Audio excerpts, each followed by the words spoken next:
Right, morning fellas. Yeah, back to the Keezer build. Hopefully this will get out uploaded and it's not too boring or whatever. Just going to spin you in a minute, show you the front panel. I've slightly changed it, going to put a filler in the middle and put sort of like drawer fronts on. Obviously not that bit, it's not wide enough, but yeah, plain up, and put like false drawer fronts and put handles on it so it looks like a set of drawers, but it isn't. But the bottom two will be functional doors. Had a friend guy came around yesterday and was looking at it. He said, "Oh yeah, that's great, that's brilliant that." He said, "But not everyone could build that sort of thing. You got to have all the proper tools." And I said to him, "Well, no, not really." So I thought I'd just add this bit in, and I might add it at the end as well. Okay, I've got the raw material because I was fortunate enough that I get a lot of pallet wood. That one there came from the root money people. They just crush them and chuck them away, so they let me take them, and they're great keen lengths. So I plane them up, and then I just use the standard tongue and groove profile in my spindle moulder or my router table to put tongue and groove in it if you're going to stick it together. So for the panel section, you can use that, or sometimes I just put biscuits, not the type you dunk in your tea, obviously, and to join it together. You know, there's all different ways you can join two pieces of material together. On some of them I've literally just buttered them and glued them, because there's not going to be any weight to it. It is literally just like a little overcoat. If it was going to be a cabinet where you was putting stuff in there, you'd obviously do better fixings. Now, yeah, some people haven't got that facility, but you could, even if you wanted to, just buy standard L brackets, clamp the two together, screw them. They're going to be on the inside. You're not really going to see them if you haven't got that facility. Or a lot of people, what they do, what I was obviously saying to my friend, 1 second, I'll get a piece from over here. I've literally just used ply. Now, obviously I've got a table saw to cut it, but especially here in the UK, if you go to B&Q and you go with your cutting list, they cut everything. I mean, I've got a friend, he's a cabinet maker of, well, he doesn't like to call himself a cabinet maker anymore because a lot of the furniture he gets asked to made is out of MDF because it's cheaper. But he literally goes to B&Q with a cut list. He gets absolutely everything cut there. It's easier to transport, and then he literally just glues and screws it all together and fits it in. So, you know, if you know your measurements, and the good thing with this, and the other thing is as well, in most hardware shops, timber, B&Q, Wixes, all of those styles, you know, and timber merchants, you can buy tongue and groove flooring. It's nothing spectacular, you know. I'm not. It's just I've got that profile because, you know, I use it sometimes for doing that, all sorts of stuff. But the good thing is with that actually fits in there. Now, it's not perfectly snug, but once that's glued and gone tight, that's perfectly adequate. And you've got the good added bonus. You can either use the, hopefully you go, let me do it that way. You can have obviously that side showing out or that side showing out, whichever's your choice. So, and the good thing is you can line the grain up. When it's stained, you're not really going to know that that's not solid wood and it ain't just been profiled. So it's going to look like a shaker style version. So, you know, you can do it, and then it doesn't matter if you haven't got the equipment.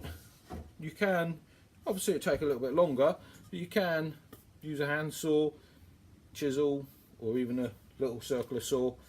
You can do away with the tongue on it. You can quite easily knock that off with a chisel and just go along with a chisel, or even a block plane. So, you know, and the same with that end. These quite easily will come off, and then just square it up if you don't actually want that profile or anything on there. So after I sort of stood there and explained to him, he was like, "Oh yeah, I couldn't. Yeah, I see see what you're saying. And the same with the lid. I'll just use some marine, you know, I can cut it here, but I could have quite easily gone to the hardware place with a measurement and said, yeah, can you cut that to that, and they cut it for you. And there used to be a minimum, but now there's not a minimum. You know, I suppose if you get too stupid, they might say something, but as I say, the guy I know, he goes all the time and he's getting them cut in 25 cuts sometimes, you know, and they know what he's going to be doing with it, so I suppose it keeps matey busy. So I'll give you a twizz all round, show you the front cover, and then I'm going to move on to making the column. So again, the back of the column, I'm just literally going to put a tongue and groove down these. No, I'm not going to put just a groove down here because I'm going to use that as back panel because you're not really going to see it. And then on the inner side of that, it's going to have Celotex stuck to it for the column for where the pipes are going to be for the taps at the top.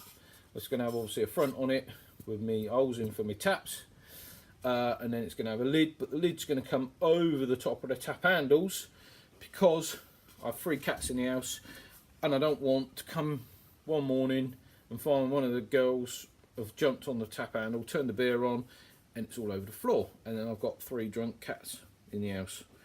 I won't be happy. So that's how I'm going to change it, and then I'm going to plane some of this down. I've got some thinner stuff somewhere over there. I'm going to plane it down, might put a decorative edge on it or something, but make it look tongue and groovy just across the front, which will sort of be recessed behind the tap, and that literally will be an access panel where my 8 gas regulators will be to regulate the pressure. Now I've only got 7 at the minute.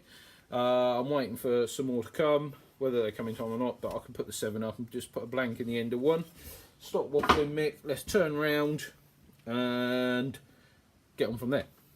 Right fellas, sorry about the dodgy camera work, gonna have to deal with all this. I haven't even got a gluing up table at the moment, so it's on the table saw, which isn't really the ideal. That's the biscuit jointer. As you can see, it's not glued up or anything yet, it is just literally laid up there for measurements. Obviously one end, middle, opposite end. Instead of having them as 2 massive doors, I just thought that's obviously not going in there because it's not bloody long enough. But yeah, that'll be my centre bar going through, and then I'll just make a drawer front, but I'll literally just put some biscuits in it, most probably, one there and one there, but I won't glue it. I'll leave a gap around it, but it is just solely for handle on it, handle on there, just so it looks like a drawer front, but it won't be a operational drawer front, it'll just be decorative. So I'll get on and carry on playing some more timber up, and then get it all cut and glued up, and then we can move on to the tower. Right fellas, that's the top tower, obviously laid on its back at the minute. The last top section's being glued in. Done a rebate along the top, a side sorry, and then a groove along the top which you can't see because the clamp's in the way, and then again there, because there's going to be a panel that clips in there so you don't see it from the front. Got to do the holes across the top for the taps. This actually goes the full length, the kegerator, but the freezer obviously, or Keezer, ends about there, so I'm going to put a panel up there, and then obviously insulation, and then the gas pipe. That will have insulation in there, and on the top. The insulation on the top will be able to lift out, and the lid will be able to lift off, so I can get to the backs of all the taps. So we'll let that dry overnight. The front panel is down on the front of the Keezer. I'll take you down there and you can see that on the front with the full straws. That's the top collar, holes drilled, everything sorted there. So Next thing is, I was going to keep it pine, but I'm going to colour it so it matches where else it's going in the room. Got insulation to put inside. Front cover, I've actually changed what I'm going to do now to the front cover. I was going to do some tongue and groove, but what I'm going to do is a bottom panel there, panel in there, and actually paint it with blackboard paint, so I can write on there the beers we got. So I'll give it a chuck a coat of stain on it, and then we'll move on to the next stage. Right fellas, that's the top upside down, sorry, laying on its back. All the insulation, foil's done. Just doing a rubber seal to go around the bottom, and then we'll stand it up. It's all packed with insulation and then panelled. We can stand that up and then start getting the valves and bits in. So yeah, we'll get on to that bit now.